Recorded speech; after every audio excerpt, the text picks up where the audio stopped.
Pane chiitiko chinoshamisa chinoonekwa kuti aiwa Oppah Muchinguri aiwa achizozara pasocial media wamoziva uya the war veterans minister anobuda achiadresa war veterans, but vanhu vachiona mapictures vanoona vari vana vadiki, vanhu vasingambofungidziri kuti vanhu ava vangabata futi kana kuti vangarwa hondo, kuti ndo vakasunungura nyika yedu, nyika yeZimbabwe. Saka pana mashoko anobuda nyongo panapa aiwa nevakomana panapa ainoti subscribe like out on the bell icon vanopinda vachiposta mapictures amuri kuona video ayo amuri kuona obva vanyora vachiti in pictures are these real war veterans.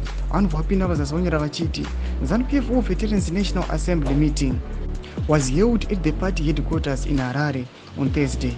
National Chairman OCZ Muchinguri Kashir addressed the meeting. Pana paru kuposta mapictures ayo chiti yes we know kuti yanga iri meeting yekuadresa war veterans, but vanhu vamuri kuona avavo chimbotiudzai kuti imi munofunga kuti war fighters here ndo vanhu vakaisa here sununguko munyika yedu. Pinda comment section medu mbotudza mafungiro enyu motokudi pamusoro pechitiko ichi chashamisa vanhu chikadro attention vanhu vanyazoona kuti hapana kwatiri kuenda. Not subscribe or like or turn on the bell icon.